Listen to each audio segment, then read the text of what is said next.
Bonjour à tous, bienvenue à cette session sur l'activité physique. L'activité physique, un médicament pas comme les autres.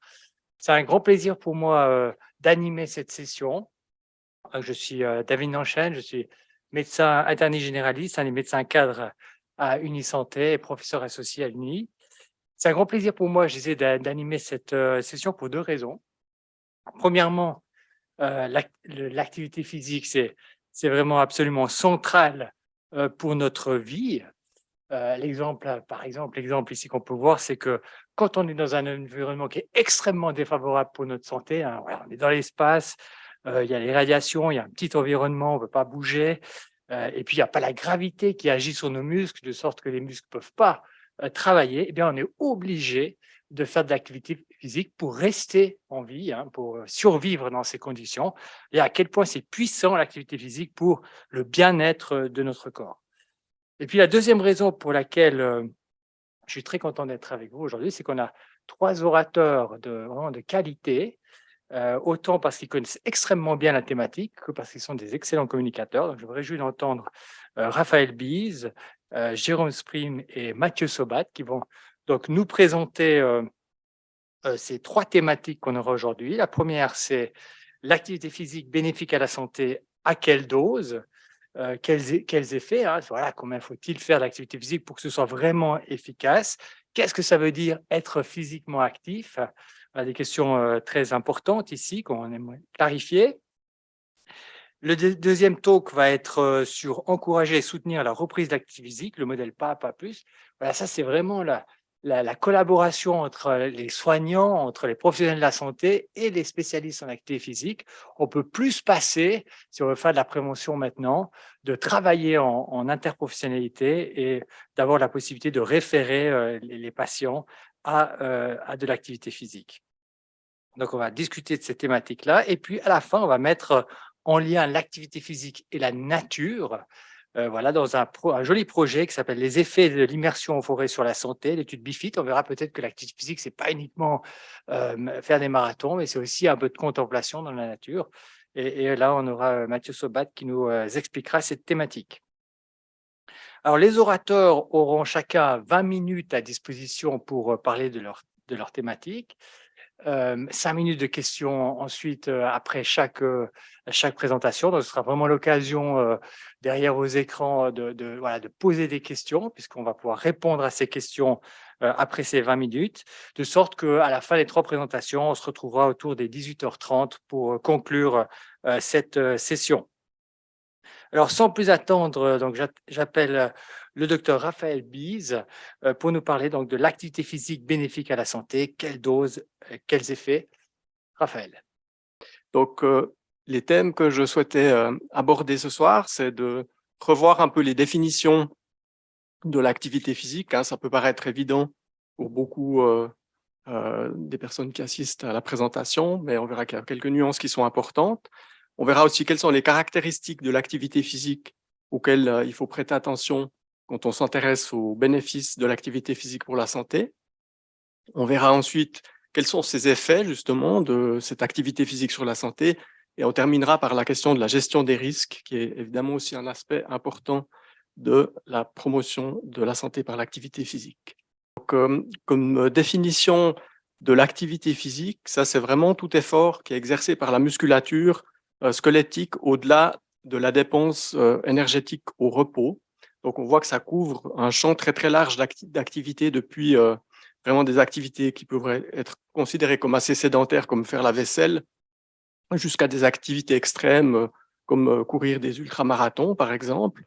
Et puis ensuite, on a deux autres notions, celle de l'exercice, où là, on a affaire à un sous-ensemble d'activités physiques qui sont généralement structurées et répétitives, et puis qui sont souvent réalisées dans le but d'améliorer la condition physique.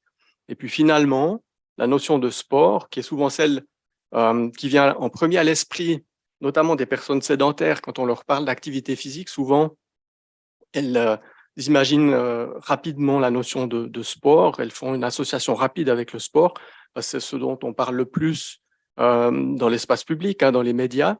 Et là, c'est une activité physique qui implique le plus souvent une intensité élevée, qui est souvent structurée, qui est régie par des règles, et puis pratiquée dans des situation compétitive. On pourrait citer comme exemple, par exemple, le fait de courir derrière des footballeurs de l'équipe du Portugal. Ça, ce serait un exemple d'activité intense. Si on regarde maintenant les caractéristiques de l'activité physique, on a deux grands sous-groupes d'activité physique, des activités de type endurance, qui sont aussi des activités qu'on dit aérobie, donc où le muscle utilise de l'oxygène pour la contraction. On parle aussi de stress isotonique, c'est-à-dire que le muscle va changer de longueur, mais la tension va rester relativement constante dans le muscle pendant l'effort. Et ça, c'est des activités cycliques, un peu comme la marche, par exemple, ou la course à pied. Et puis ensuite, il y a des activités de type résistance, où là, on parle de stress isométrique, où cette fois, c'est plutôt la longueur de la fibre musculaire qui reste relativement constante, mais la tension qui augmente. Et là, l'exemple typique, c'est soulever des poids. On verra qu'il y a eu beaucoup d'études sur les activités physiques de type endurance et puis un peu moins sur les activités de type résistance, où c'est plus récent, donc la littérature scientifique, mais les deux types d'activités ont des bénéfices démontrés pour la santé. Et puis, pour ce qui est de la quantification de l'activité physique, on utilise typiquement la notion de dose d'activité physique, et c'est là qu'on peut faire le premier parallèle avec la notion de médicament. Et puis, cette dose d'activité physique, c'est le résultat du produit entre trois dimensions, qui est la durée d'une session d'activité physique. Donc, si vous faites par exemple 30 minutes de marche rapide, ça, ce sera cette durée. Ensuite, vous avez la fréquence. Souvent, on utilise la fréquence hebdomadaire pour dire combien de fois par semaine on fait une session d'activité physique. Et puis finalement, l'intensité qui décrit à quel niveau d'effort cette activité physique est réalisée. Et vous verrez qu'il y a typiquement trois types d'intensité. L'intensité légère, qui correspond vraiment aux activités de la vie quotidienne, ne serait-ce que justement faire la vaisselle, par exemple. L'intensité modérée, qui entraîne un essoufflement léger, mais qui permet encore de faire une conversation normale, comme la marche rapide. Et puis l'intensité élevée, qui, elle, entraîne un essoufflement important où on peut faire plus que des phrases courtes. Et là, typiquement, ce sera la course à pied, par exemple, ou le cyclisme. Si on regarde maintenant, qu'est-ce qui peut influencer les comportements en matière d'activité physique? Eh bien, il y a d'un côté les facteurs liés à la personne, comme les connaissances qu'on a, le niveau de motivation pour faire de l'activité physique, les conseils qu'on a pu recevoir. Et là, on sait que les professionnels de la santé peuvent jouer un rôle important pour motiver une personne à faire de l'activité physique. Et puis finalement, il y a également les aptitudes. On n'est pas tous égaux et égales devant la capacité à faire de l'activité physique. Certaines personnes ont plus de facilité que d'autres, notamment pour des raisons héréditaires ou génétiques. Et puis, les différentes circonstances en fait, dans lesquelles on peut pratiquer de l'activité physique sont de 4 ordres. C'est les loisirs. Peut-être c'est là aussi le premier réflexe quand on pense à activité physique, on a tendance à penser sport et on va penser plutôt loisirs. Mais dans le fond, l'activité physique qui est intéressante d'un point de vue de la santé publique, c'est aussi vraiment toute cette activité physique qui peut se faire dans d'autres circonstances, comme pour se déplacer, par exemple, d'un point A à un point B, à pied ou à vélo, par exemple. C'est les activités physiques qu'on peut faire dans le cadre de son métier aussi, et puis dans le cadre de la vie domestique aussi, le fait de passer l'aspirateur ou de faire le ménage sont aussi des activités physiques qui peuvent atteindre une intensité modérée.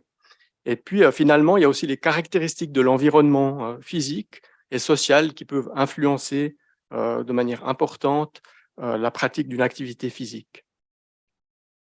Si on regarde un peu ce qui se passe à l'état naturel en termes de nombre de pas parcourus par jour, c'est des études qui ont été faites. Là, j'en ai choisi une qui est souvent citée. On voit que les enfants entre 8 et 10 ans font facilement entre 12 000 et 16 000 pas par jour s'ils ne sont pas retenus dans leurs élans pour faire de l'activité physique. Puis on voit ensuite qu'il y a un déclin au fil de l'âge. En fait, les jeunes adultes, on est entre 7 000 et 13 000 pas par jour, jusqu'aux personnes âgées, où là, on est plus entre 3 500 et 6 500 pas. Alors, il faut savoir que les recommandations internationales, mais qui sont peu fondées sur des preuves scientifiques parlent de 10 000 pas par jour. Ça n'a jamais été vraiment étayé de manière robuste sur le plan scientifique, mais c'est un repère qui permet quand même de voir qu'on arrive à un niveau d'activité physique qui est vraiment assez limité chez les personnes âgées et qu'il faut essayer justement de motiver les personnes adultes à faire davantage d'activité physique. Si on regarde maintenant les principaux facteurs de risque qui sont responsables de la mortalité prématurée dans les pays développés, donc là, on peut calculer un âge standard de décès, par exemple, 80 ans, et puis quand une personne décède avant cet âge, par exemple à 75 ans, on va comptabiliser 5 années de vie perdue, et puis on va regarder quelle est la cause du décès, par exemple un cancer du poumon, et puis ensuite on va regarder quel est le facteur de risque qui était responsable de ce décès, par exemple le tabagisme, et puis ça permettra d'attribuer 5 années de vie perdue au tabagisme. Et comme ça, on peut faire un classement, un top 10 de ces facteurs de risque. Et puis, on voit effectivement que le tabagisme vient en tête, qui est responsable de 11% des années de vie perdues. Mais l'inactivité physique, comme vous le voyez aussi dans cette figure, est dans ce top 10. Et une autre chose qui est vraiment intéressante sur cette figure, c'est qu'il y a 4 autres facteurs de risque responsables de cette mortalité prématurée, comme la dyslipidémie, donc le fait d'avoir trop de cholestérol dans le sang, le diabète, essentiellement de type 2, l'hypertension artérielle et la surcharge pondérale, qui sont connus pour pouvoir être influencés favorablement par l'activité physique. Autrement dit, quand une personne qui est très sédentaire commence à faire une activité physique régulière, potentiellement, elle va pouvoir agir sur 5 des 10 facteurs de risque les plus importants qui sont responsables de cette mortalité prématurée. Et là, alors si on fait de nouveau le parallèle avec des médicaments au sens pharmacologique du terme, on n'a pas d'équivalent en termes de médicaments qui puissent agir sur autant de facteurs de risque en même temps. Donc, on voit bien l'intérêt de cette activité physique. Là, c'est aussi une étude assez récente qui a servi de base aux dernières recommandations internationales de l'OMS en matière d'activité physique, qui date de 2018, qui a regardé un peu tous les effets bénéfiques pour la santé de l'activité physique. Alors, on ne va pas les passer en détail tous en revue, mais j'en ai mis en évidence ceux qui me semblaient les plus importants en rouge. Donc, si on prend la santé qu'on appelle cardiométabolique, on voit qu'il y a une diminution du risque de maladies cardiovasculaires et de mortalité cardiovasculaire avec une activité physique régulière, une diminution du risque de développer un diabète de type 2, et puis une diminution du risque de développer un certain nombre de cancers, ce qui est des fois un peu moins connu. Et là, on voit que l'étendue des types de cancers concernés est assez large. En fait, on parle du cancer de la vessie, cancer du sein, cancer du côlon, cancer de l'endomètre, de l'œsophage, du rein, de l'estomac, du poumon. Donc, on voit vraiment un effet assez étendu de l'activité physique. Pour ce qui est de la santé mentale, on voit une réduction du risque de développer une démence et ça reste, il y a encore peu de mesures de prévention du risque de développer une démence, donc c'est vraiment un outil précieux par rapport à ça. Amélioration de la qualité de vie, amélioration du sommeil, réduction du risque de dépression. Pour ce qui est du statut pondéral, l'activité physique peut favoriser une perte de poids et prévenir la reprise de poids quand elle est associée à un régime, disons, une alimentation équilibrée, réduction du risque de chute chez les personnes âgées, et puis aussi pour les femmes enceintes et le postpartum, réduction du risque de diabète gestationnel ou réduction du risque de dépression postpartum. Donc, on voit vraiment l'étendue des effets bénéfiques potentiels de l'activité physique qui est plus du tout remise en question. Donc, on a vraiment affaire à quelque chose d'assez spectaculaire en termes d'effets. Juste une étude, je vais prendre 1 ou 2 minutes juste pour l'expliquer parce qu'elle est vraiment assez spectaculaire. C'est une étude qui a recruté des personnes qui étaient à risque de développer un diabète de type 2, donc soit des personnes qui avaient un parent au premier degré qui avait un diabète de type 2, soit des personnes qui avaient une glycémie à jeun trop élevée, ou des personnes qui avaient une glycémie qui augmentait trop avec un test de charge de glucose. Et puis ça, c'est connu quand on identifie ces personnes, c'est des personnes qui sont à risque de développer un diabète de type 2. Puis elles ont été réparties aléatoirement dans 3 groupes. Un groupe qui recevait un placebo, un groupe qui recevait de la metformine, qui est un médicament qu'on donne pour le traitement du diabète, et puis un groupe sur les styles de vie qui faisait 150 minutes d'activité physique d'intensité modérée par semaine et qui avait un régime vraiment légèrement hypocalorique, donc moins 10% par rapport à ce qui était recommandé en termes de quantité de calories. Et puis là, vous avez donc la durée de l'étude qui dure 4 ans. Et puis sur l'axe vertical, vous avez la proportion des personnes qui ont développé réellement le diabète de type 2, donc qui avaient les critères pour ce diabète de type 2. Et puis tous les 6 mois, on mettait à jour ce qu'on appelle l'incidence cumulée, cette proportion qui augmente au fil du temps. Et on voit qu'après 4 ans, il y avait dans le groupe style de vie environ 20% des personnes qui avaient développé un diabète de type 2. C'était attendu, c'était toutes des personnes qui étaient à haut risque de développer un diabète de type 2. Mais dans le groupe placebo, on était pratiquement des 40%. Et cette étude a été interrompue avant son terme, en fait, puisque la démonstration de l'effet était tellement évidente et tellement spectaculaire que c'était considéré comme non éthique de poursuivre cette étude. Elle a par ailleurs été quand même répliquée dans d'autres contextes et d'autres pays. Et maintenant, ça fait partie des recommandations tout à fait officielles aussi dans la prévention du diabète de type 2 de proposer de l'activité physique régulière. Si on regarde aussi le rôle de l'activité physique dans la régulation du poids, c'est un petit rappel peut-être de la balance qu'on appelle la balance calorique ou la balance énergétique. Donc, vous avez à gauche ici les apports caloriques dans l'alimentation, donc les lipides, les glucides et les protéines. Et puis à droite, vous avez la dépense énergétique du corps sur 24 heures. Donc, avec en orange la dépense liée à l'activité physique elle-même, en gris ce qu'on appelle la thermogénèse postprandiale, donc la production de chaleur après l'ingestion d'aliments.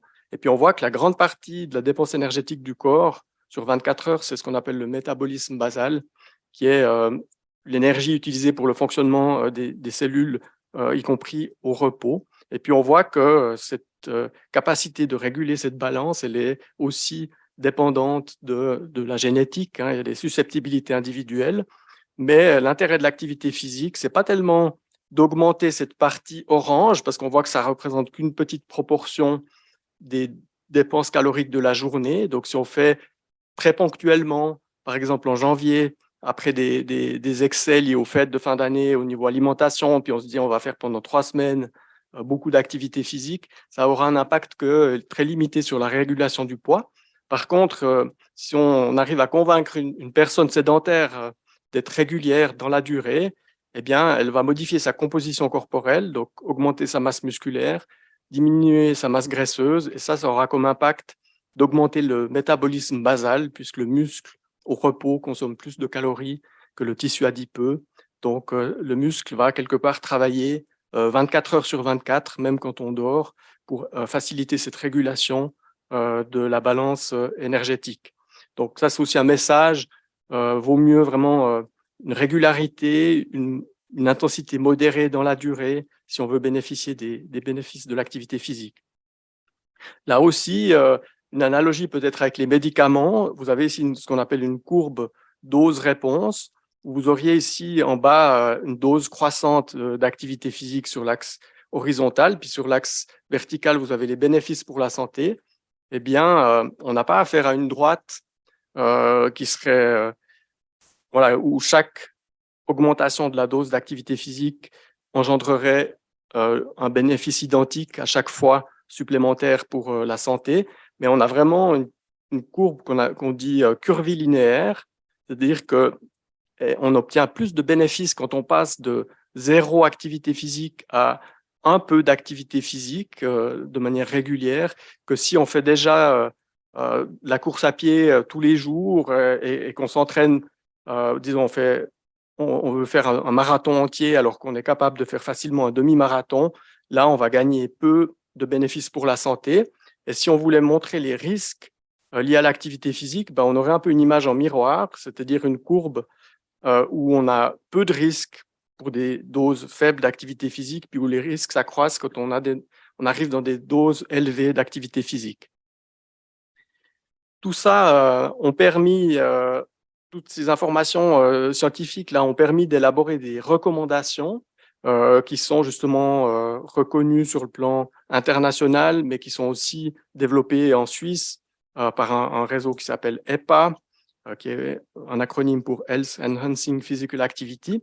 Et vous voyez que dans ces recommandations, on peut faire l'analogie de la pyramide alimentaire. Donc, dans cette pyramide de l'activité physique, au premier étage, on rappelle que saisir vraiment toute occasion pour bouger au quotidien est important, et puis éviter les périodes trop longues en position assise.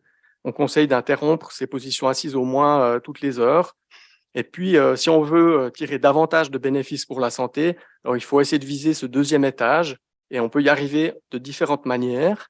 On peut y arriver avec des activités d'intensité modérée, comme de la marche rapide, ce qui est probablement ce qui est le plus facile à promouvoir à l'échelle d'une population, parce que l'activité d'intensité élevée, comme la course à pied, on sait qu'elle est plus difficile à mettre à l'agenda de personnes qui sont sédentaires et qui ont un certain âge ou qui ont, par exemple, des maladies chroniques ou de l'arthrose. Donc, si on veut atteindre ces recommandations avec de la marche rapide, il faudrait en faire 150 minutes par semaine au minimum. Donc, ça peut être, par exemple, 5 fois 30 minutes de marche en étant légèrement essoufflé par semaine. Donc, si on marche, par exemple, 15 minutes pour aller à son travail, par exemple aussi en descendant 2 arrêts de transport en commun avant son lieu de travail, et qu'on fait ça le matin et qu'on fait ça le soir, on atteint ces 30 minutes d'activité en étant légèrement essoufflé. Pour les personnes qui arrivent à faire de l'activité d'intensité élevée, comme de la course à pied, eh bien là, le temps passé à faire cette activité d'intensité élevée, on peut dire que ça compte double. Donc, courir, par exemple, 15 minutes revient au même bénéfice que marcher rapidement pendant 30 minutes. Donc là, on peut se contenter, entre guillemets, de faire 75 minutes par semaine d'activité d'intensité élevée pour atteindre ces recommandations. On voit aussi qu'il y a une recommandation dans ce deuxième étage de la pyramide d'entraîner au moins 2 fois par semaine la musculature avec une intensité modérée, les principaux groupes musculaires. Et ça, c'est valable surtout aussi au-delà de 50 ans, puisqu'à partir de 50 ans, la fonte musculaire, ce qu'on appelle la sarcopénie, liée à l'âge, a tendance à s'accélérer. Donc, c'est d'autant plus important à partir de 50 ans aussi d'essayer d'entretenir cette masse musculaire dont on a vu aussi les bénéfices en termes de régulation du poids. Et puis, finalement, on peut faire encore plus de durée de ces activités, augmenter la dose, tout en faisant attention au risque de blessure. Et tout en haut de la pyramide, on a les activités sportives qui, pour moi, sont un peu comme les desserts dans la pyramide alimentaire, c'est-à-dire que ça peut faire plaisir, et puis ça peut être une motivation de s'inscrire dans une course populaire, par exemple. Ici, on a les 20 km de Lausanne, et ça peut motiver certaines personnes justement à s'entraîner régulièrement avec cet objectif un peu sportif à la clé, mais ce n'est pas une nécessité, disons, d'avoir une activité sportive à proprement parler pour tirer l'essentiel des bénéfices liés à l'activité physique. On a toute une série de documents sur le site www.paprika.ch, paprika avec un C, qui peuvent être utilisés par les professionnels de la santé pour conseiller les patients et les patientes, mais qui peuvent être utilisés directement aussi par le public. Et là, vous avez par exemple un tableau qui permet de préciser ces intensités d'activité physique, parce que c'est vraiment un élément assez déterminant. Puis on voit que pour l'intensité modérée, on a donné des exemples d'activités, justement la marche rapide, le jardinage, la montée d'escalier. Et puis on dit comment on doit se sentir au niveau de la respiration, donc elle doit être légèrement accélérée. Quelle est la capacité de parole? On doit pouvoir avoir une conversation ordinaire. Et puis au niveau des battements cardiaques, on a une perception générale modérée d'une augmentation de la fréquence cardiaque, par exemple au niveau des artères carotides au niveau du cou. Pour l'intensité élevée, on a donné des exemples, aussi course à pied. La respiration est très rapide, on peut faire plus que des phrases courtes. Et là, on sent de manière assez claire des palpitations au niveau du cou. Vous avez ici un exemple de prescription aussi qui est disponible sur le site Paprika, site internet, donc qu'un médecin peut utiliser pour donner des conseils précis sur l'activité physique, le type d'activité physique. et puis le type de document que la personne peut utiliser pour trouver des informations. Et puis, Jérôme Spring va parler tout à l'heure aussi justement de la délégation du conseil en activité physique à un professionnel en activité physique adaptée. Les risques médicaux, pour terminer, donc on parle assez souvent, ou c'est assez médiatisé, de la mort cardiaque subite. C'est évidemment quelque chose qui frappe les esprits. Beaucoup d'entre vous peut-être se souviennent du cas du footballeur de la sélection du Danemark au dernier championnat Euro, donc qui a fait justement un arrêt cardiaque sur le terrain et qui par chance a pu être réanimé, qui maintenant a un défibrillateur implanté pour prévenir le risque de fibrillation ventriculaire, et qui a pu reprendre une activité de compétition, mais pas en Italie, là où il jouait quand il a eu cet arrêt cardiaque, puisque les règles sont plus strictes en Italie, mais il a pu quand même continuer d'avoir une activité. Mais c'est rare, c'est un cas pour 100 000 à 1 million d'heures d'activité physique d'intensité élevée. Et puis, ce qu'il faut retenir, c'est que ce risque il dépend surtout du caractère exceptionnel de l'effort. Donc, c'est typiquement, justement, peut-être une personne de 50 ans et plus qui a des facteurs de risque cardiovasculaires, qui a plus fait de sport depuis très longtemps, mais qui a peut-être un souvenir d'une jeunesse sportive et qui tout d'un coup se dit, pour fêter le cap des 50 ans, je vais m'inscrire, ou des 60 ans, je vais m'inscrire à un marathon ou à une course, et qui va tout donner dans cette course en s'étant peu entraîné. Donc là, c'est des situations qui sont plus à risque, évidemment, et on conseille dans ces situations-là de faire une appréciation du risque. Et un conseil médical va aider aussi à apprécier ce risque et à reprendre de manière progressive l'activité physique. Mais ce qu'il faut retenir, c'est qu'en l'absence de maladies cardiovasculaires et de symptômes, le risque est extrêmement faible si l'entraînement est inférieur à 90% de la fréquence cardiaque maximale théorique. Donc, le message à retenir, c'est qu'il faut éviter les intensités très élevées chez les personnes qui ne sont pas du tout habituées, surtout s'il y a des facteurs de risque, évidemment, surtout s'il y a des symptômes. Pour ce qui est des autres risques, le risque d'infarctus du myocarde, ce risque, il augmente légèrement après un travail physiquement pénible, surtout chez les personnes non habituées, qui ont des facteurs de risque. Par contre, une activité physique régulière diminue de manière très importante le risque d'infarctus du myocarde. Donc, on voit qu'il y a des messages qui sont un peu nuancés parfois, mais globalement, il faut retenir qu'il y a vraiment un bénéfice très important pour la santé cardiovasculaire de l'activité physique. Et pour l'arthrose, là aussi, une activité physique qui est adaptée, par exemple en décharge, si quelqu'un a de l'arthrose au niveau des hanches ou des genoux, le fait de faire de l'aquagym, par exemple, ou du vélo stationnaire sera une activité, ou même de la marche, éventuellement avec des bâtons, seront des activités qui vont plutôt ralentir le déclin fonctionnel lié à l'arthrose. Donc, on a un effet positif aussi de l'activité physique, même chez les personnes qui ont de l'arthrose. Et pour terminer, juste mentionner peut-être ces red flags, ce qu'on appelle un peu les signaux d'alerte en termes de symptômes qui doivent inciter à faire un contrôle médical.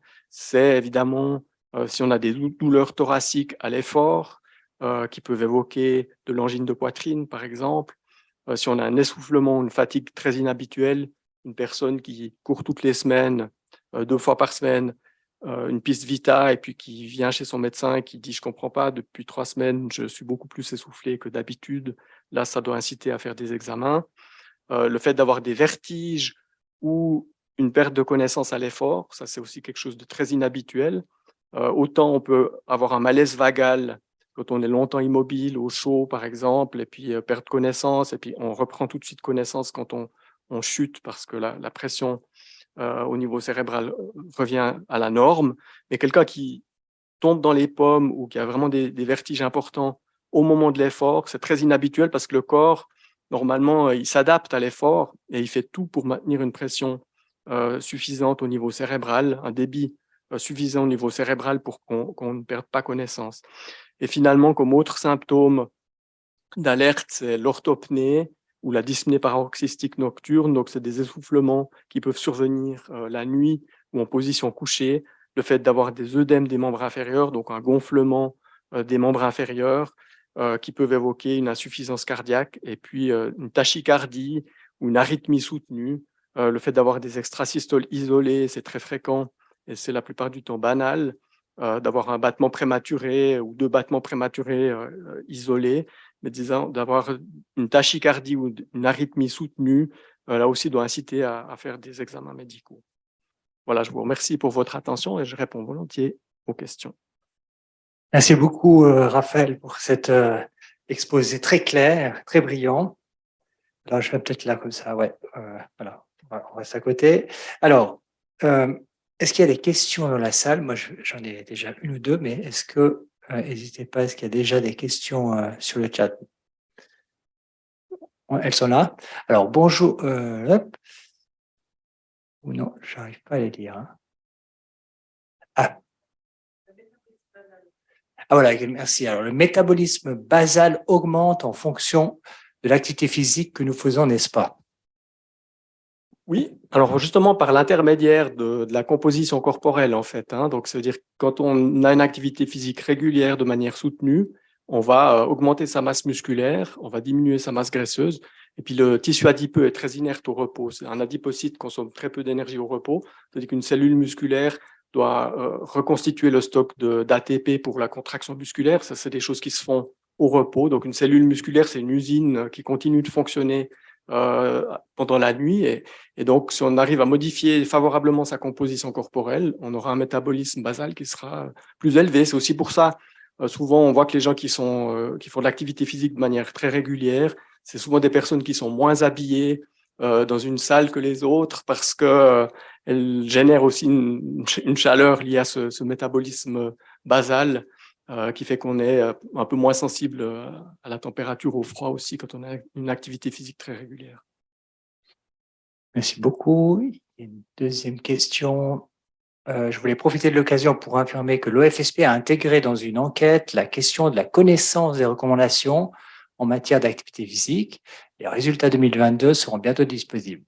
Enquête santé et lifestyle. Donc, merci pour ce commentaire.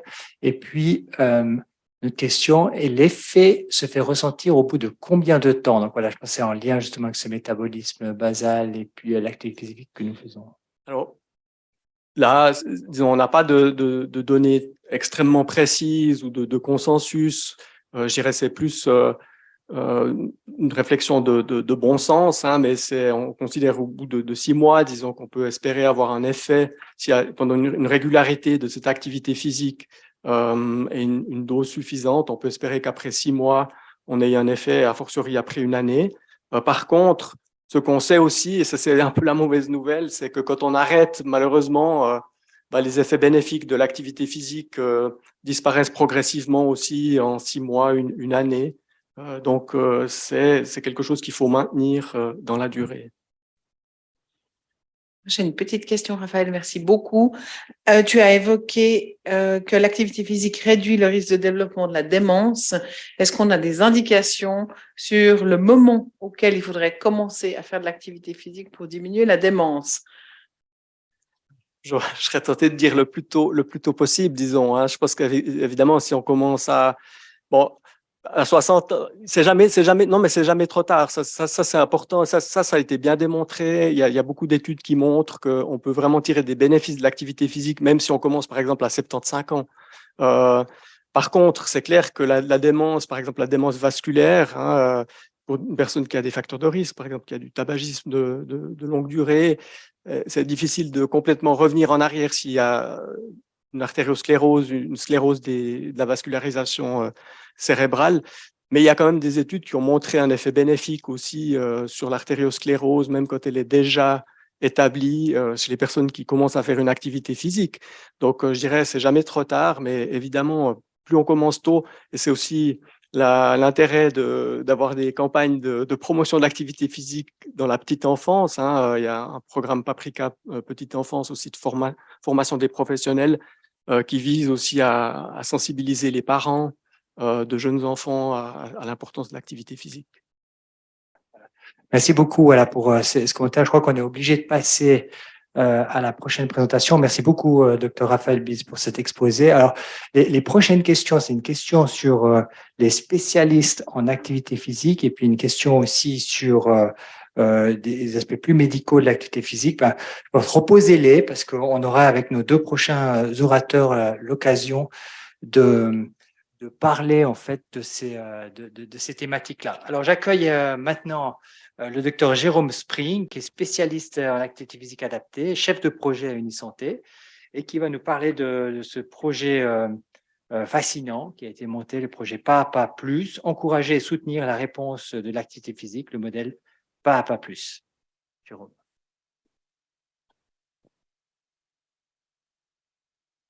Alors, merci, bonjour tout le monde. Donc, encourager, soutenir la reprise de l'activité physique. Alors, vous le savez, lorsqu'on souhaite agir sur la santé d'une population ou sur les comportements de santé d'une population, il y a différentes stratégies, différents moyens d'agir. On peut, par exemple, travailler sur le cadre légal. Donc, par exemple, les 3 leçons d'éducation physique obligatoires pour les enfants scolarisés du canton de Vaud. Donc, c'est une forme d'intervention. On peut agir sur les environnements, l'environnement construit pour inciter au mouvement. Puis, il y a aussi ces approches qui sont dites individuelles ou comportementales. Et puis, l'objectif justement de ma présentation, c'est de vous montrer à travers le projet Pas à Pas, qui est une intervention qui est dite comportementale individuelle, comment et par quels moyens les professionnels vont s'y prendre pour encourager et soutenir la reprise d'activité physique de personnes qui sont sédentaires, atteintes ou à risque de maladies chroniques. En guise d'introduction, je vous propose une vidéo qui va vous présenter le projet en 1 minute. Il y a de plus en plus de diabète, de surcharge pondérale, d'hypertension ou de dépression. Pourtant, un remède extraordinaire existe. Pratiquer une activité physique régulièrement permet de limiter ces maladies et leurs conséquences sur la santé. Mais comment convaincre vos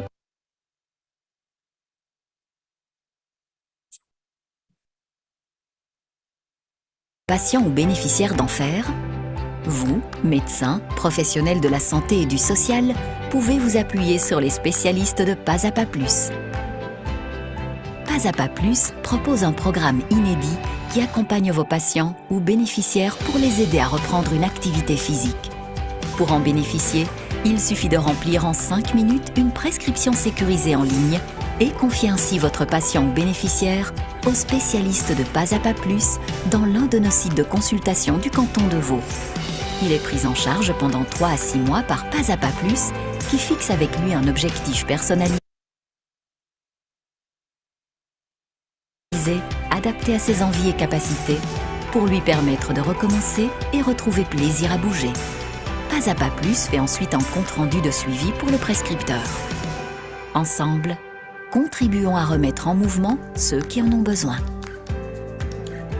Pas à Pas Plus, une solution sécurisée, gratuite et innovante. Alors voilà pour la présentation du projet. Donc, comme vous l'avez vu, le projet repose sur ce principe de délégation ou prescription pour un conseil, un suivi, une activité physique. Alors pourquoi une délégation? Vous voyez ici sur la figure les résultats de l'enquête suisse de santé de 2017 qui montrent le pourcentage de personnes, donc une population adulte de plus de 15 ans, pourcentage de personnes qui avaient consulté un médecin dans les 12 mois qui avaient précédé l'enquête qui avait été menée donc, par l'enquête suisse de santé. Et puis on voit que ce pourcentage est d'environ 80%. 80% des personnes avaient consulté un médecin dans les 12 mois qui avaient précédé l'enquête. Donc c'était déjà on va dire une porte d'entrée à la population qui est privilégiée pour toucher ce volume de personnes. Un autre argument, c'est que le médecin, c'est un interlocuteur de confiance. Là, je m'appuie sur un article qui montrait qu'en Suisse, par rapport à d'autres pays d'Europe et du monde, les personnes ont plutôt confiance en leur médecin, donc ils croient en leur médecin, et puis ils sont plutôt satisfaits aussi du traitement qu'ils reçoivent. Donc on a les chiffres ici, 80% et 60% par rapport à la satisfaction concernant le traitement. Donc c'est un interlocuteur de confiance. Et puis aussi cette notion d'acceptabilité de la part de la population. Là, c'est l'enquête qui était menée donc, par le réseau EPA. Donc, c'était une enquête menée auprès d'un échantillon représentatif qui indique que 80% de la population apprécierait que leur médecin de famille adresse la question de leur comportement en consultation. Donc, il y a cette acceptabilité, recevabilité de la part du patient. Et puis enfin, un dernier argument, le 4e, c'est cette efficacité. La littérature nous montre que le conseil médical bref, peut être efficace et puis qu'il amène à une augmentation de l'activité physique auto-rapportée, pour autant que le professionnel possède les outils et les connaissances pour mener ce conseil. Mais il y a malgré tout certaines limites, comme souvent un manque de temps de la part des professionnels, un motif de consultation qui est peut-être inadéquat, un manque de ressources et puis parfois aussi un certain scepticisme par rapport à l'efficacité de ce conseil. Donc l'idée du projet Pas à Pas, en fait, c'est de soutenir les professionnels à aborder cette question du comportement en matière d'activité physique et puis surtout de prolonger et assurer en fait la concrétisation en fait des intentions qui avaient été élaborées avec le professionnel. Donc on a ici le modèle d'intervention du projet. Donc cette première étape à gauche, le professionnel va identifier, apporter ce premier conseil en matière d'activité physique. Si le patient est décidé qu'il a les ressources, le professionnel peut tout à fait orienter son patient vers une offre existante. Donc, il existe par exemple la plateforme Je me bouge pour ma santé de Diabète Vaud qui recense des offres d'activité physique adaptées dans le canton de Vaud. Et puis pour le patient qui est plus ambivalent, qui a besoin d'un suivi individuel, on peut directement donc prescrire un suivi en l'orientant vers le projet Pas à Pas. Donc, à cette première étape, le bénéficiaire est ensuite reçu par un professionnel de l'activité physique qui va, comme je l'ai dit, poursuivre en fait les premiers conseils, poursuivre l'accompagnement sur une durée d'environ 6 mois. Au terme du suivi, l'équipe va rédiger un compte-rendu d'intervention avec l'idée que les éléments de ce contenu servent le professionnel pour que le suivi en fait dure dans le temps et qu'il y ait ce processus d'accompagnement qui perdure après l'intervention des professionnels en activité physique. Donc, il y a vraiment une vision, on va dire, collaborative avec d'autres professionnels pour un accompagnement qui est coordonné et puis qui dure dans le temps. Et puis la dernière étape, c'est la pratique autonome de la part du patient bénéficiaire.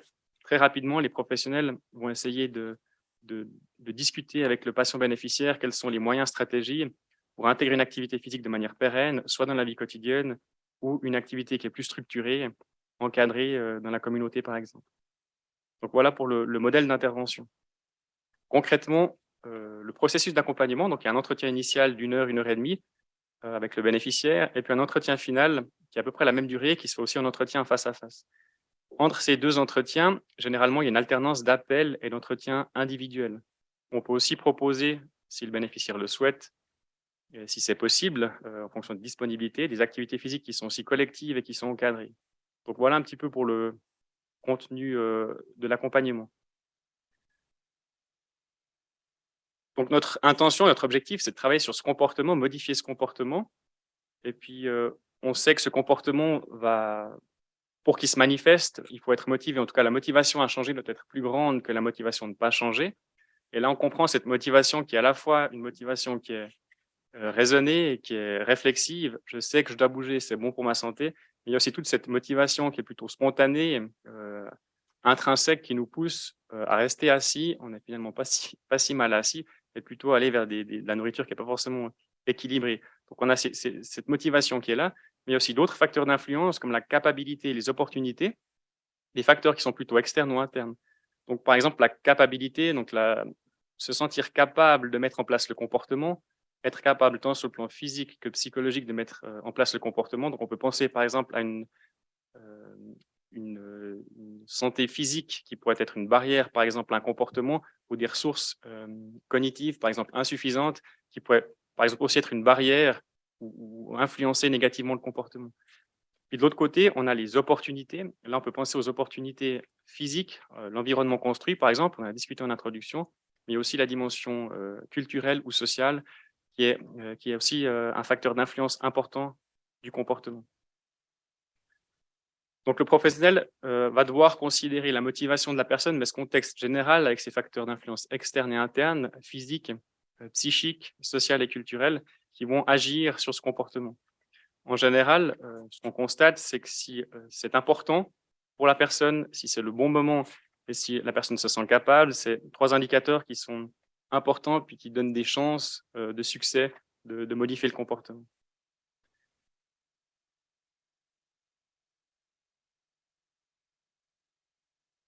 Donc, les entretiens et puis le contenu de l'accompagnement, on va mobiliser différents outils techniques inspirés des théories du changement.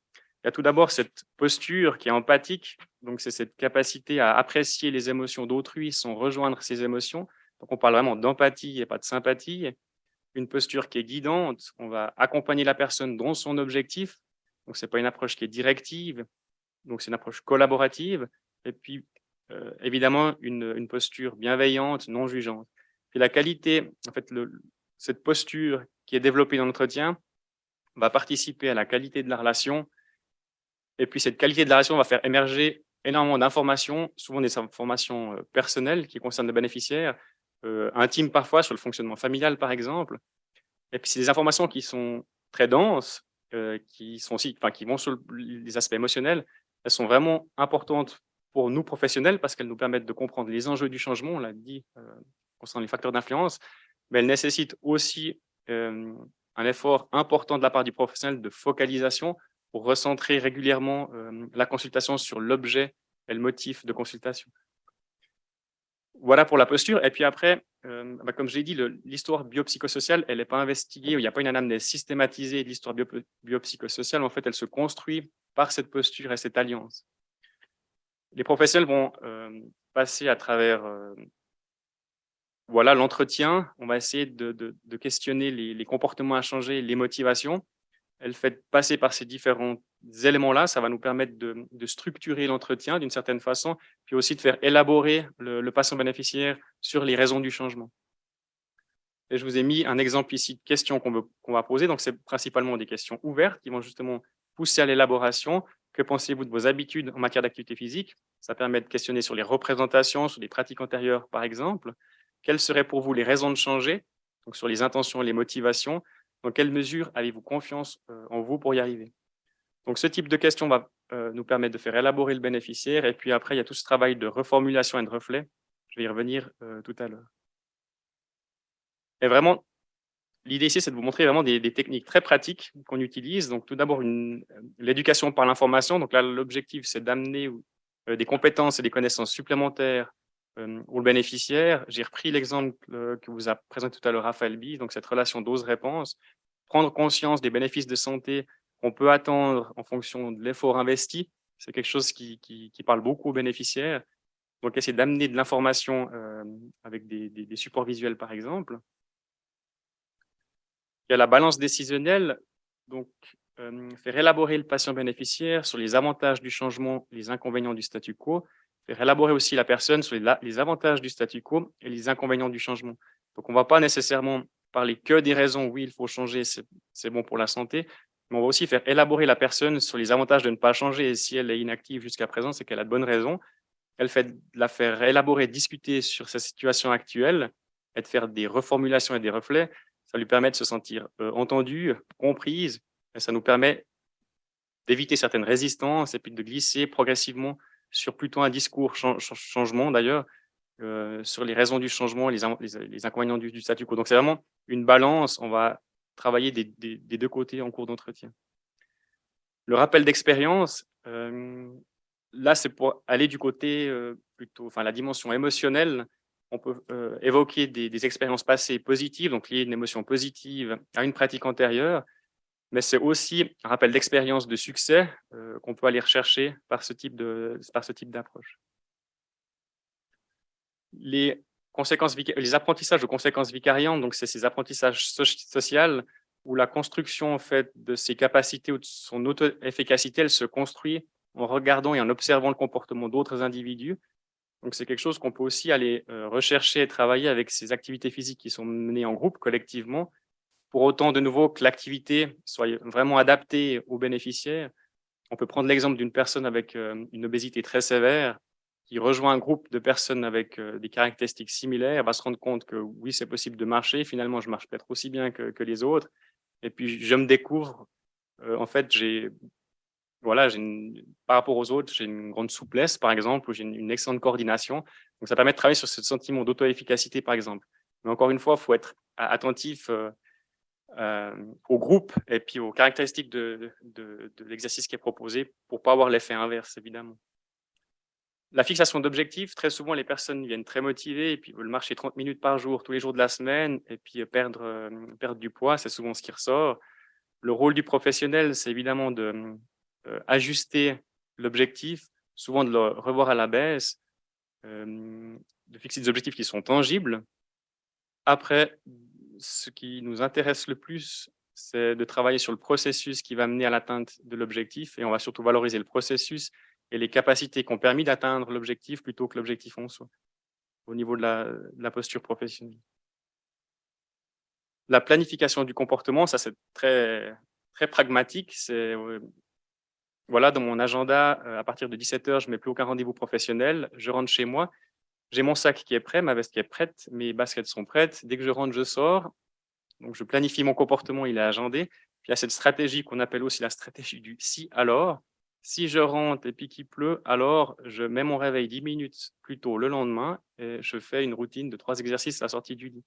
Ou s'il y a un apéritif dînatoire, voilà, je mets mon réveil. Donc, c'est vraiment une stratégie très pragmatique, mais qui est assez efficace dans certains cas. Et puis enfin, alors il y en a plein, hein, mais une autre technique qu'on peut utiliser, c'est cette notion de feedback monitoring. Si une personne met en place un comportement, commence à marcher 10 minutes, 30, enfin 10-15 minutes 2 fois dans la semaine, et puis au bout d'un mois, elle se pèse, donc son indicateur, son feedback, c'est le poids que lui renvoie sa balance. Le poids n'a pas changé, ou au contraire, elle a pris 1 ou 2 kilos. Le feedback n'est pas forcément positif. Si on prend d'autres formes de feedback, comme là l'exemple du podomètre, qui est porté à la ceinture, donc qui compte le nombre de pas quotidiens, la personne va pouvoir mettre en relation les efforts qu'elle a mis en place. J'ai marché un petit peu plus, je marchais 1500 pas par jour, maintenant je passe à 2005, 3000 pas par jour, avec un résultat qui sera perçu évidemment comme plus valorisant. Donc j'ai progressé, je marche un petit peu plus. Donc il y a aussi cet axe de travail qu'on peut mobiliser. Donc voilà, l'idée, c'était vraiment de vous montrer des techniques et des outils qu'on utilise, de se mettre du point de vue du professionnel, vous présenter un peu quelques modèles sur lesquels on s'inspire pour accompagner nos bénéficiaires. Et puis en conclusion, donc pour encourager et soutenir, donc je reprends le titre de la présentation, cette collaboration interprofessionnelle, elle est essentielle. On l'a vu avec cette première porte d'entrée, notamment les médecins qui vont identifier, apporter un premier conseil, orienter les patients les plus vulnérables, et les patients pour lesquels un suivi individuel et rapproché est important. Et puis aussi sur les communautaires pour que les personnes puissent pratiquer de manière pérenne une activité physique. Il y a une posture et des outils et des techniques qu'il faut maîtriser, qu'il faut développer par des formations, par une pratique vraiment régulière. Ça demande beaucoup d'expérience pour développer ces qualités-là. Et puis, vous l'aurez compris, c'est évidemment pas qu'une question de motivation. Il y a des facteurs d'influence externes et internes, psychologiques, sociales, environnementales qu'il faut considérer. Et je vous renvoie à la présentation du dernier cycle de conférences du 27 septembre dernier de mes collègues. Si vous avez des questions concernant le projet, vous pouvez aller sur le site paapa.ch ou contacter le secrétariat. Merci. Beaucoup, Jérôme, pour cette présentation très utile. Hein. On sait vraiment maintenant comment accompagner nos patients pour l'activité physique. Il y avait précédemment déjà une question hein, qui concernait justement un peu cet accompagnement à l'activité physique. C'était plus pour la formation pour devenir professionnel en activité physique adaptée. Y a-t-il une formation spécifique pour devenir professionnel en activité physique adaptée? Est-ce que tu peux répondre à cette question? Alors, dans le cadre du projet, la très, très grande majorité ont fait un master en sciences du mouvement et du sport avec une spécialisation en activité physique adaptée et santé. Donc, c'est un master à l'Université de Lausanne. Ou alors une formation en psychologie de la santé. Et puis pour l'ensemble des personnes qui interviennent dans le projet, ils ont évidemment une formation de base à l'entretien motivationnel qui est un peu notre manière de communiquer avec les patients bénéficiaires. Donc il y a aussi cette formation complémentaire. Merci beaucoup. La prochaine question, effectivement, c'est, tu as déjà évoqué, mais c'est le plus difficile pour l'être humain est souvent de changer ses habitudes. Avez-vous quelques secrets à partager pour aider les personnes à trouver la motivation à changer leurs habitudes, au moins pour tenter l'expérience? Allez, un conseil magique comme ça qu'on peut donner. Un conseil magique. J'ai essayé de montrer quelques outils et techniques voilà, avec des choses simples de planifier, assez pragmatiques et concrets. Après, concret, il y a évidemment d'autres éléments qu'on n'a pas abordés, comme le support social, par exemple, le support social physique, c'est-à-dire aller faire quelque chose avec quelqu'un, mais aussi le support social émotionnel, c'est quelqu'un qui croit en nous et puis qui nous soutient. Donc, il y a aussi d'autres formes de soutien de ce type-là. Mais malheureusement, s'il y avait une seule raison, enfin une seule technique pour être motivé et changer, on le saurait déjà et puis on serait probablement pas là. Alors, il y a encore plusieurs questions. Bon, on va les prendre dans l'ordre. Je crois qu'on va prendre le temps de les répondre. Donc, il y a une question sur c'est accessible finalement que pour le médecin, hein, et ça limite aux personnes. Il y a un problème médical. J'imagine un problème médical et qui ne consultent pas leur médecin. Qu'en est-il de ce programme pas à pas pour les personnes qui consultent pas leur médecin? Est-ce qu'on peut dire un mot là-dessus? Alors, pour cette présentation, j'ai insisté sur l'entrée médicale, mais il n'est pas nécessaire d'entrer par un médecin. Donc, un professionnel de la santé, soignant, infirmier, infirmière, professionnel paramédical, diététicien, diététicienne, ostéopathe, ergo, physiothérapeute peut tout à fait orienter le bénéficiaire. Une personne qui viendrait sans professionnel peut aussi nous contacter directement, puis pourrait bénéficier d'un suivi.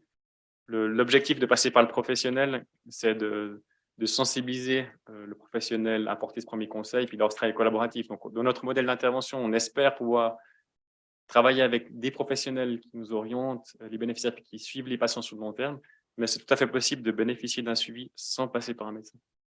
Merci beaucoup. Qu'en est-il des autres cantons que le canton de Vaud? Est-ce que là, il y a des projets qui se développent? Alors, jusqu'à présent, le projet se développe sur le canton de Vaud uniquement, et puis dès l'année prochaine, nous allons continuer ou investiguer les différentes options de développer le projet sur d'autres cantons.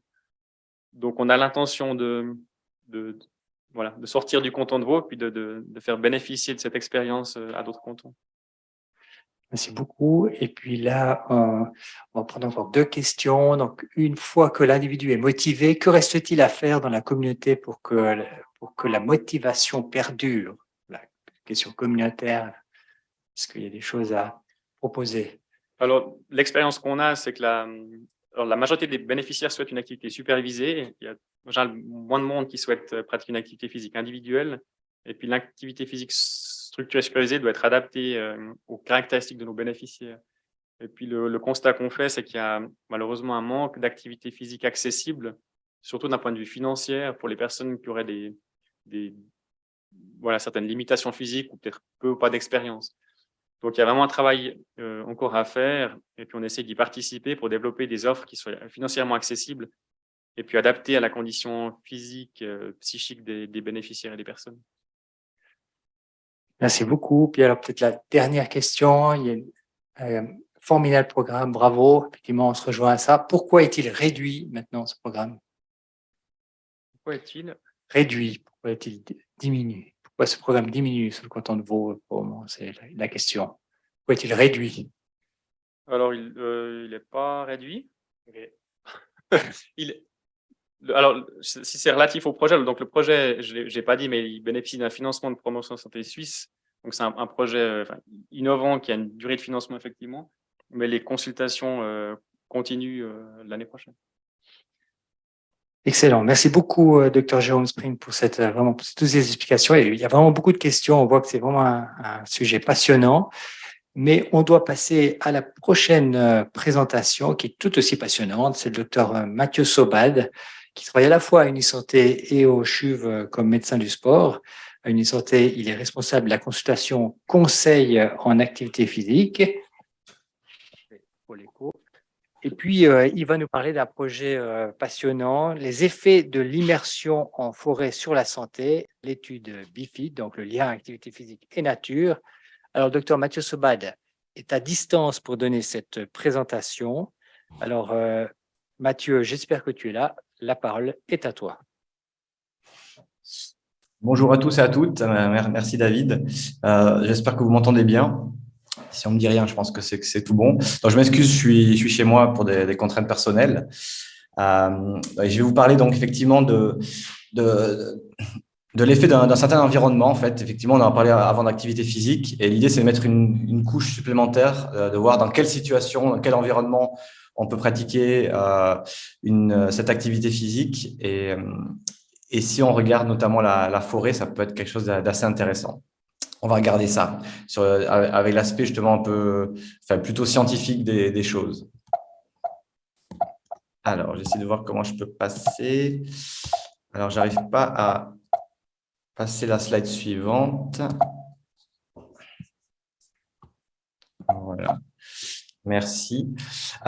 Donc, en fait, on va parler d'un terme qui s'appelle immersion en forêt ou bain de forêt ou sylvothérapie, c'est-à-dire vraiment le fait d'avoir de rechercher un effet pour sa santé au niveau de cette immersion, ou le terme Shirin-yoku, qui est un terme japonais. En fait, ça vient en fait du Japon dans les années 80, où le gouvernement, en fait, se rendant compte de certains effets sur la santé, a mis vraiment un programme en place d'études et de promotion des immersions en forêt au Japon, et notamment au niveau des médecins pour qu'ils le prescrivent. Et maintenant, vraiment, il y a des médecins qui prescrivent pour certaines indications médicales ces bains de forêt. Donc, il y a vraiment quelque chose de très développé au Japon et en Asie. On va le voir après avec certaines études. Slide suivante, merci. Donc là, c'est juste pour montrer en fait que c'est de plus en plus tendance en fait ces immersions en forêt. Je pense que vous avez tous entendu parler peut-être dans la presse, dans la radio ou à la télé. On en parle de plus en plus. Ça vient dans une tendance un peu d'essayer de se ressourcer, de trouver des mesures entre guillemets anti-stress. Et apparemment, il y aurait un effet bénéfique à ce niveau-là.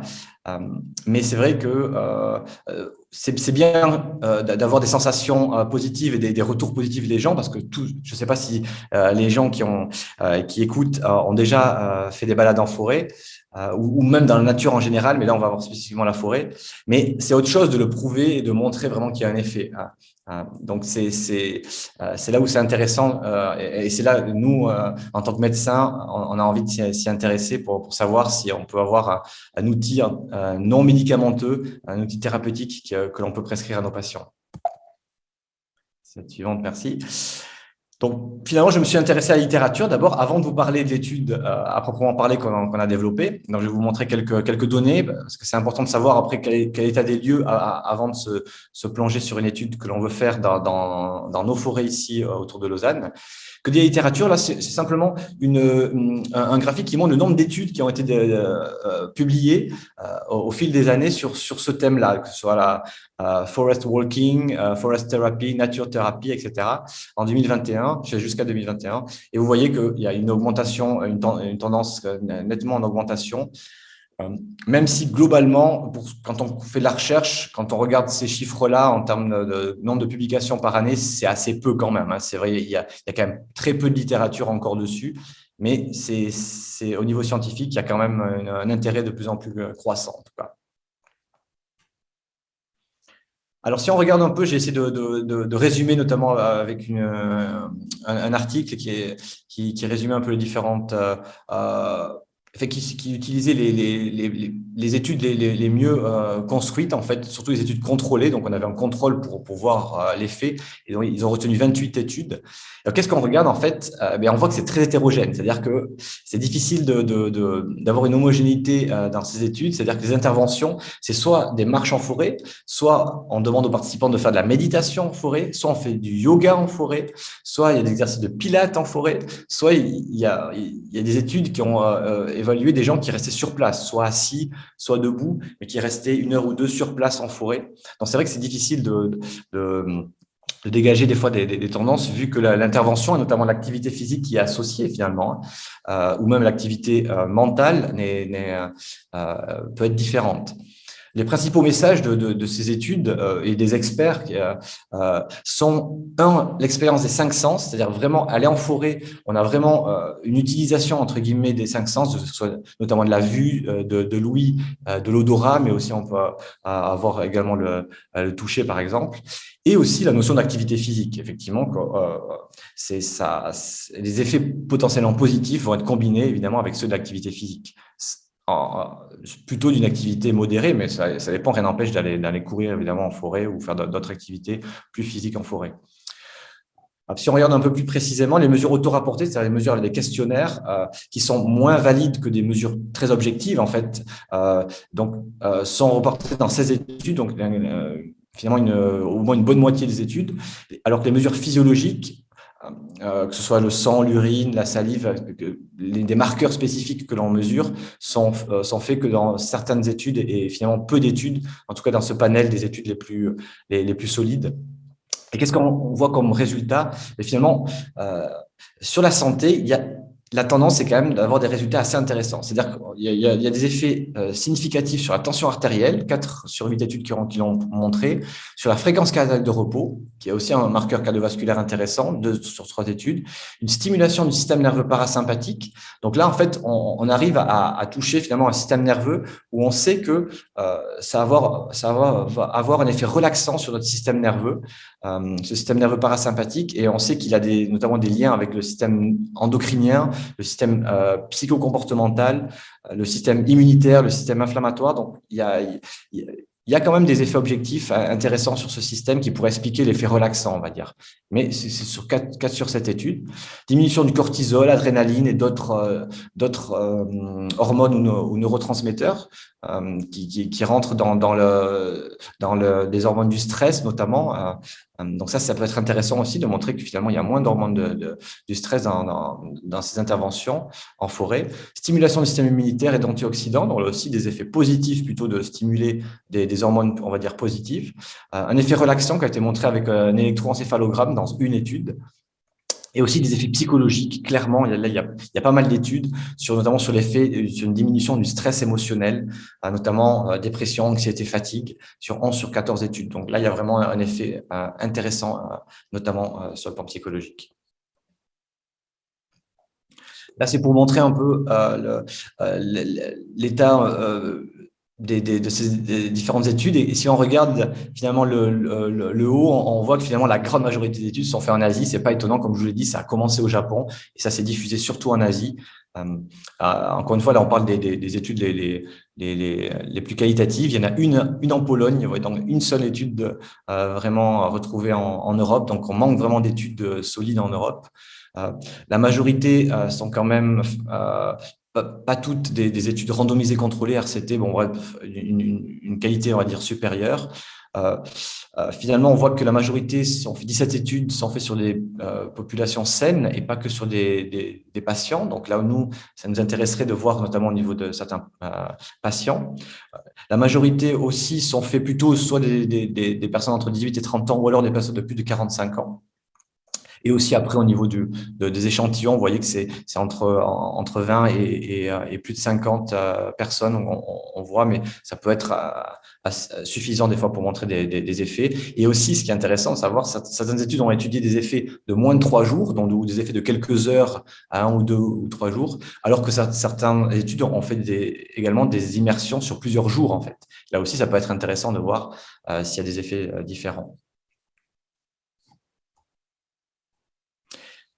Là, c'est pour montrer finalement une explication un peu physiologique de cette immersion. Donc, on voit tout en haut finalement qu'il y a l'effet de la forêt, mais il y a l'effet sportif d'activité physique, comme on l'a dit.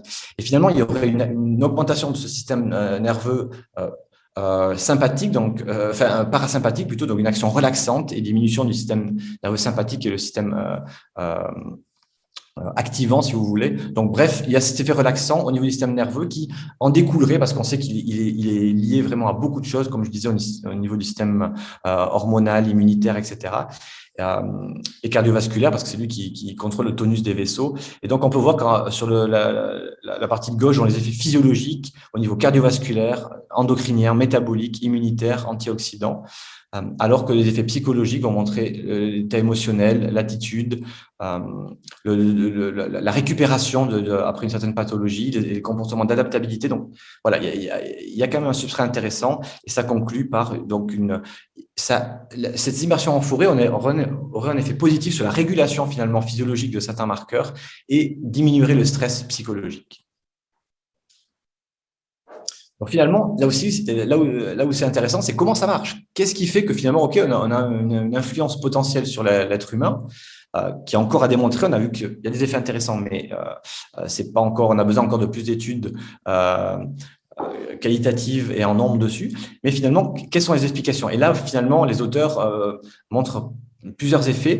Les premiers, ce seraient en fait des composés organiques volatiles qui seraient produit par la forêt, par certains arbres, évidemment qui changent selon l'espèce d'arbre, et dans lequel nous, êtres humains, on serait réceptifs, notamment par l'odorat, en fait, en les inhalant, on aurait un effet sur notre système nerveux autonome, et notamment des molécules qu'on appelle des phytoncides, qui sont des molécules que produisent les arbres pour se protéger des champignons et des bactéries. Et notamment des terpènes. Après, on peut avoir des différentes molécules en fait assez intéressantes. Il y a malheureusement trop peu d'études qui s'intéressent à ça, notamment l'effet de ces molécules sur la santé, mais il y a quand même quelques études qui ont montré vraiment qu'il y a un lien.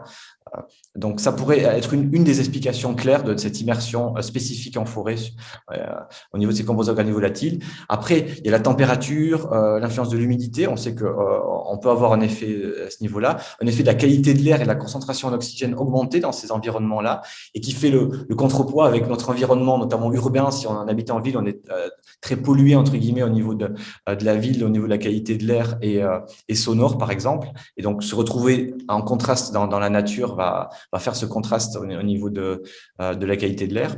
La lumière naturelle, la couleur de la flore, on sait qu'il y a un effet psychologique notamment à ce niveau-là. Sons de faible intensité, le silence et les sons de la nature. Il y a des études qui ont montré vraiment que les sons de la nature ont un effet relaxant spécifique. Certaines bactéries dans les sols forestiers auraient un effet également sur le système immunitaire humain. Il y a des formes naturelles, on sait que la vision de fractal, en fait, là, c'est pour ça que je vous montrer une photo, enfin une feuille. La vision de fractal, certaines études ont montré que c'est un effet apaisant aussi. Donc, peut-être cette composition, cette géométrie de certains arbres, de certains feuillus pourrait avoir un effet positif. Après, il y a aussi, on questionne sur l'effet de groupe. On sait que si on est en groupe, si on se balade en groupe, on peut avoir un effet aussi potentialisé. L'effet de l'activité physique, comment on le quantifie, on a vu que ça pourrait, il y a encore à creuser de ce côté-là. L'effet méditatif aussi, on est tous différents par rapport à l'introspection qu'on peut avoir pendant ces marches en forêt. Et finalement, la conclusion, c'est on reste toujours sur cette expérience multisensorielle, en fait, potentielle. Finalement, peut-être c'est tout ça en même temps, toutes ces explications pourraient avoir un effet global, en fait, sur tous nos sens. Et finalement, maintenant qu'on a vu un peu un petit panel de la science sur ces immersions, nous, on avait envie de savoir si finalement notre forêt pouvait, enfin, autour de Lausanne, pouvait avoir les mêmes effets finalement, parce que finalement, ok, il y a la majorité des forêts en Asie, mais ils ont peut-être leurs propres arbres, il y a peut-être un effet vraiment de l'écosystème local. On a envie de savoir si finalement, nous, médecins, on peut prescrire spécifiquement et quel type d'effet, quel type d'impact on va avoir sur nos patients, sur les forêts ici, autour de Lausanne, et on pourrait dire globalement en Suisse, mais même si après, ça dépend évidemment le type de forêt. Et donc, je vous présente l'étude qu'on a développée, qui va comparer des balades en milieu urbain et en milieu forestier sur des marqueurs physiques et psychologiques chez un panel de patients. Alors, ça se passe au Bois du Jura parce qu'en fait, on a développé un partenariat avec les responsables des Bois du Jura qui ont à cœur finalement de développer les activités en forêt. Donc ça peut être intéressant justement de voir si finalement ce parc périurbain du Jura, avec ses chênes, ses hêtres, ses épicéas, ses différents bouleaux où on sait vraiment qu'il y a un certain écosystème que l'on connaît bien, on va voir si cet environnement-là peut avoir un effet et quel type d'effet il va avoir. Donc concrètement, on veut voir si cette balade en forêt a des effets positifs sur la santé supérieurs aux balades en ville, parce que finalement, on va essayer de faire la même intervention. Enfin, on a fait la même intervention forêt et ville et voir s'il y a une différence dans le même panel de personnes. On a pu recruter 30 participants qui ont fait ces balades. Finalement, il y a eu 5 balades, il y a eu 2 balades qui ont été faites, je dirais, après en juin, enfin en printemps et 3 balades en automne. Et finalement, donc chaque participant faisait 1h30 de marche dans le centre-ville de Lausanne et le week-end d'après faisait 1h30 dans un parcours prédéfini au Bois du Jura avec les mêmes dénivelés, avec la même durée de temps et au même moment en fait. C'est-à-dire que c'est on appelle un design crossover, c'est-à-dire qu'au même moment, on avait un groupe qui faisait 1h30 de marche en forêt et 1h30 de marche en ville. Et le week-end suivant, le groupe croisait et les personnes qui avaient fait la forêt faisaient la ville et vice-versa. On avait besoin d'avoir le même moment de la journée, notamment parce qu'on va mesurer un marqueur qui s'appelle le cortisol, qui est l'hormone entre guillemets du stress. Et comme cette hormone varie au cours de la journée, on avait besoin vraiment de le faire au même moment de la journée pour tout le monde. Et ce qui est intéressant aussi, on va le voir après, c'est qu'on a analysé aussi l'environnement pendant qu'on faisait nos balades. C'est-à-dire qu'on a fait des mesures avant et après la balade, donc avant et après cette heure et demie de marche pour voir s'il y a un effet physique et psychologique. Mais aussi, on a mesuré finalement l'air, la température, l'humidité pendant les balades pour voir si finalement on pouvait retrouver certaines corrélations. Et qu'est-ce qu'on a analysé donc avant et après les marches? On a fait un questionnaire qui est validé sur l'état de bien-être psychologique du moment. Donc, on fait un questionnaire avant et on fait un questionnaire après. On regarde selon un score s'il y a une différence. La tension artérielle de repos, la fréquence cardiaque de repos et ce cortisol salivaire pour voir s'il y a une diminution du stress plus marquée dans les balades en forêt par rapport à la ville. Et donc là, on voit une photo finalement de moi avec une étudiante en médecine qui fait son travail de master dessus sur cette étude avec tous la logistique au niveau écriture, gestion des données et aussi au niveau de tous les appareillages qu'on utilisait. Alors, je tiens à souligner que cette étude, c'est une magnifique collaboration en fait. On avait besoin de beaucoup de monde. Intra-Unisanté, c'est notre service, nous avec le professeur Nanchen et moi-même pour initier ça, mais aussi l'aide énorme du secrétariat pour toute la logistique de recrutement et beaucoup d'autres choses aussi, du service de com d'Unisanté. Et aussi le service de santé et environnement au travail et santé du travail d'Unisanté qui nous a aidé justement pour les paramétrages de qualité de l'air pendant les marches. Le parc naturel du Jura, comme j'ai dit, on a un partenariat ensemble justement pour diffuser cette étude. Le laboratoire de chimie du CHUV qui analyse notre cortisol et aussi l'UNIL avec le travail en master d'Audrey de Calvermaten. Et finalement, donc, ça a été accepté par le comité d'éthique. Comme j'ai dit, on a fait une session en juin de 8 participants. Puis après, on a recruté de nouveaux patients, 22 participants qui ont été faits sur 3 sessions, 2 sessions fin septembre et début octobre, une session de rattrapage, une 5e sortie en octobre. Et finalement, là, on est en phase d'analyse des résultats. Donc, malheureusement, je ne vais pas pouvoir vous montrer les résultats bruts. C'est trop tôt encore pour aujourd'hui. On aurait bien aimé, mais on ne peut pas vous montrer ça. Mais ça va faire l'objet d'une nouvelle conférence, évidemment. Mais voilà, le financement était aussi Unisanté et Boîte du Jura.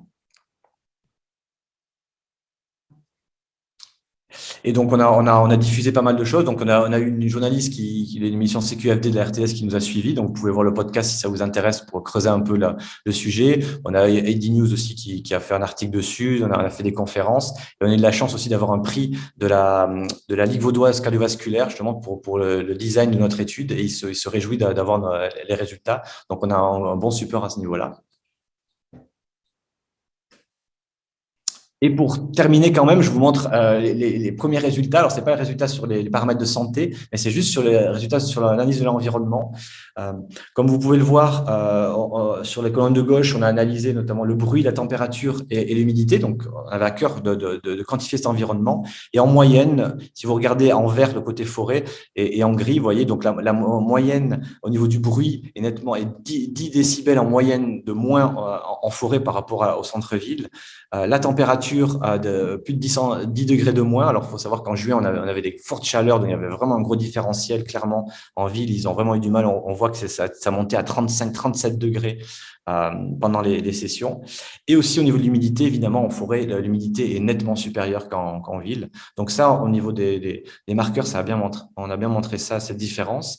Et aussi, le colonne de droite, ce qui est intéressant, c'est quel composé organique volatile on a enregistré pendant nos balades. Et ce qu'on voit, c'est finalement, il y a quand même une nette différence. On voit forcément des essences spécifiques de la forêt que l'a retrouvé. Et en ville, on a retrouvé beaucoup d'hydrocarbures et beaucoup vraiment de marqueurs vraiment carbonés qui peuvent être toxiques à haute intensité. Donc, finalement, on n'est pas étonné. On a bien pu mesurer l'environnement différent entre la forêt et la ville. Donc maintenant, ce serait intéressant de corréler aux paramètres de santé. Et je termine pour conclure que finalement, donc l'immersion en forêt, comme je vous ai montré, il y a des bénéfices. Ça a l'air d'être encourageant au niveau physique et au niveau psychologique, assez pour le promouvoir, en tout cas dire d'y aller, sachant qu'il n'y a pas vraiment d'effets secondaires spécifiques, hormis éventuellement les traumatismes si on se fait une entorse de cheville ou autre. Mais il y a encore des choses, nous, sur le plan scientifique, on a besoin de détailler pour affiner qui peut bénéficier le mieux, dans quel moment, peut-être à quel moment de la saison, etc., dans quel type d'endroit. On a encore beaucoup de choses à prouver. L'étude qu'on fait, c'est une étude quand même qui est originale sur une intervention non médicamenteuse, qui est accessible et avec une notion écologique. Donc ça nous tient vraiment à cœur ici à UniSanté. Et finalement, l'idée plus globale, c'est évidemment d'encourager les professionnels de la santé, les acteurs de la prévention et la population à promouvoir aussi cet environnement magnifique que sont les forêts et l'environnement en général. Donc ça tient avec des grandes valeurs. Et pour terminer, donc je vous remercie pour votre attention et je remercie aussi toute la liste des gens qui ont participé à notre étude et pour pouvoir et d'avoir pu faire en sorte que cette étude se passe et on va écrire un article dessus, on va pouvoir diffuser les résultats donc qui vont suivre dans les prochains mois. Voilà, je vous remercie pour votre attention. Voilà, donc effectivement une présentation de projet très originale. On se réjouit de voir les résultats. Alors, est-ce qu'il y a déjà des questions? Alors, tout d'abord, merci beaucoup pour cette présentation et je me réjouis de voir vos résultats. Dans les résultats des composants de la ville, les chiffres en gras sont essentiellement nocifs. Point d'interrogation. Est-ce qu'on peut dire que ce qui a été mesuré en ville, c'est nocif? Alors, disons que ce qui est en gras, ce que le chercheur nous a surligné en gras, c'est plutôt de dire que ce sont des composés qui sont typiques de la pollution, on va dire, que l'on trouve en ville, c'est-à-dire principalement le gaz d'échappement des voitures ou ce genre de choses. Donc, c'est juste ça veut pas dire que c'est oui, bien sûr, ils sont nocifs, ils sont entre guillemets artificiels, ils sont hydrocarbonés. Mais après, ça veut pas quantifier là, c'était vraiment une notion de qualitative, de savoir en quelle quantité, quel type de molécules il y a. On a aussi mesuré finalement la quantité et la taille de ces microparticules. Je voulais pas montrer, mais qui montrent significativement que certaines molécules, grosses molécules carbonées, sont quand même toujours présentes quand on se balade en ville. Mais on peut pas donner de notion, et nos collègues chercheurs n'ont pas donné de notion par rapport à la quantification de cette pollution et de la dangerosité dans laquelle on est exposé. En moyenne, de toute façon, ces molécules, on n'est pas étonné qu'elles soient là, mais il n'y a pas forcément de risque si on y passe, on y passe quelques heures. Mais c'est vrai que c'est difficile à savoir après à quel seuil on peut le faire. Pour l'instant, c'est purement descriptif. Merci beaucoup. Il y a encore une autre question, effectivement, sur ce lien nature-activité physique. La prescription de nature-activité physique sont pertinentes. Que manque-t-il encore pour que cela soit diffusé plus largement dans la pratique médicale? Quels sont les obstacles? Alors, c'est une très bonne question. C'est vrai que quand on est, entre guillemets, ouvert à essayer de trouver des solutions, justement, qui nous sortent un peu des médicaments, et c'est vraiment une demande des gens, en fait, finalement, de dire, voilà, qu'est-ce que je peux faire en plus pour ma santé? Clairement que cette intervention peut être utile. Maintenant, qu'est-ce qui manque pour que ça se développe plus? C'est justement ce qu'on essaie de faire. Je pense que c'est la diffusion, c'est montrer que finalement, ok, ça peut paraître un sujet un peu trivial de dire voilà, on sait tous que la forêt, l'environnement fait du bien et on n'a pas forcément besoin de le quantifier et de l'étudier, mais moi, je pense, et on pense, je pense, ceux qui s'occupent de cette étude, que ça vaut le coup parce que justement, on peut en parler, on peut avoir des chiffres, on peut avoir des données objectives parce que nous, les médecins, on a besoin de données objectives, on a besoin de publications pour crédibiliser l'intervention, en fait. Et notamment quand on compare aux médicaments qui, eux, ont le soutien des fois de l'industrie, donc qui font publier beaucoup de choses. Donc, on a des données et il y a des laboratoires, évidemment, qui nous donnent des échos par rapport à ça. Mais finalement, il y a peu, c'est pas le bois du Jura qui va aller voir les médecins pour dire voilà, venez chez nous en forêt parce que c'est utile. Donc, je pense qu'il faut aller entre guillemets mieux éduquer et crédibiliser l'intervention auprès des médecins, des professionnels de la santé, c'est une chose. Et aussi, au niveau de la population, se dire voilà, si vous avez trouvé que c'était utile pour vous, n'hésitez pas à y retourner parce qu'évidemment, ces interventions seront surtout utiles si on la répète finalement. Notre étude, c'est une étude court terme, sur 1 heure et demie. On voit vraiment l'effet court terme.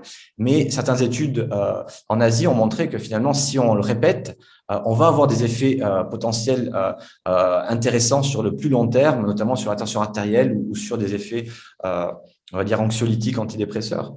Donc voilà, il y a encore pas mal de choses à faire sur ce sujet. Merci beaucoup. Voilà, je crois que il n'y a plus de questions, donc c'est le temps de conclure cette session très passionnante hein, sur l'activité physique. Si je me permets peut-être pour conclure une phrase pour chaque présentation. Alors, je ne vais pas résumer chaque présentation, mais si dire une phrase pour chaque présentation. Donc, la présentation du docteur Raphaël Bis sur le bénéfice de l'activité physique. Peut-être que pour retenir, en tout cas, ce que j'ai retenu, c'est ce fameux conseil hein, pour avoir ces 30 minutes par jour, sortir 2 arrêts avant du bus hein, et ça suffit hein, pour avoir ces 30 minutes par jour d'activité physique. Et puis, la présentation de Jérôme Spring sur le programme PAPA qui nous a vraiment expliqué comment motiver les patients à changer de comportement. Mais si on ne dépiste pas l'activité physique, simplement avec cette question que pensez-vous de votre activité physique, eh ben, on ne pourra jamais motiver les patients. Donc, le dépistage, que pensez-vous de votre activité physique c'est toujours très utile de poser cette question-là. Et puis, la présentation du docteur Mathieu Sobade sur l'immersion en forêt sur la santé. Peut-être, ce projet permettra de répondre à cette question quand on recommande l'activité physique à notre patient, aller faire un footing en ville. Est-ce qu'il ne faudrait pas plutôt lui recommander, par exemple, aller faire un footing dans la forêt qui se trouve à 10 minutes de métro de la ville?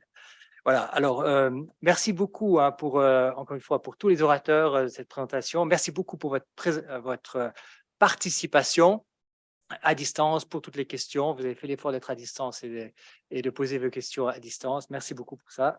Et à bientôt, à la prochaine hein, pour cette série de séminaires sur l'activité physique. Merci beaucoup.